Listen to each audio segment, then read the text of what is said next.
Good morning. A lot of the time I get asked, how do you balance time between working in the business and working on the business? In the beginning of starting a business, there's a lot to do, but there's a divide. You really have two things to do: work on the business or work in the business. The secret to success is to rapidly get out of working in the day-to-day business and do this as quickly as possible because you have to work on the business.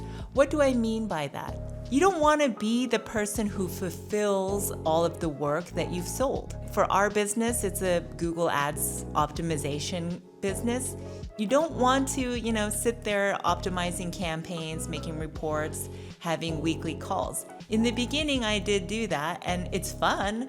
It's what we do best, but that's not what a CEO does. What a CEO does is drive revenue. Revenue will solve all known issues for a CEO. That's a famous Eric Schmidt line. Eric, when he was CEO of Google, would tell that to us all the time. Revenue solves all known issues. So you got to get out of the day-to-day. How do you do this? Outsource. Work with contractors. Give them a small piece of work. See if you're a good match. If the quality of their delivery is great, if their ethics are great, then give them the contract. Outsource. I like to split the contract, and this is pretty generous, but I like to be generous, is split the contract 50-50.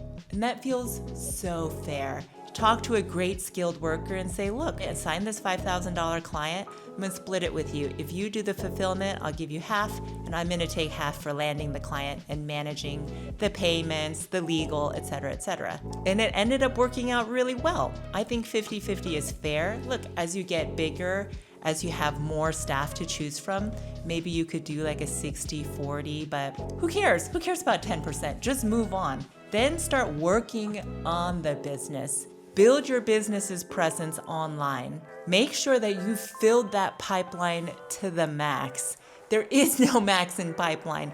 If you are not building pipeline as a CEO, and if you are not focused most of your time on building revenue streams, then you're not doing your job. Revenue is your lifeblood. I cannot emphasize this enough.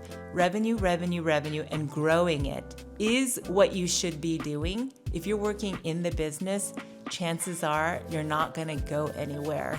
Probably gonna tread water. And I see it a lot. These are more like solopreneurs who own a business, but really they don't own a business, they own a job. They're, working at the job on their own, and maybe that's what they like. So more power to you. But continuously doing fulfillment and then having to do sales, finding a new client, that's exhausting for me. Work on your pipeline and supercharge it. Build a team in the background that's gonna do great work. They're gonna have more ideas on how to do fulfillment than even you have. So hire really, really smart people and work on the business. In all, how do you split your time? Maybe in year one, 50-50. In year two, you gotta get out of that day-to-day. Maybe 20% is in the business and 80% of your time should be focused on pipeline revenue generation. Giving up sales and outsourcing this to a seller is the last thing you should give up. So give it a few years, make sure that revenue is flowing predictably, and then maybe consider stepping out of sales, but personally, I never would. I love the sale. I love the hustle. I love talking to customers, making sure that we're solving their problems. So focus on sales and revenue, and your lifeblood will flow as a CEO. If you like this video, please give us a like and subscribe. We're gonna hit you up with more useful tips on how to drive your pipeline.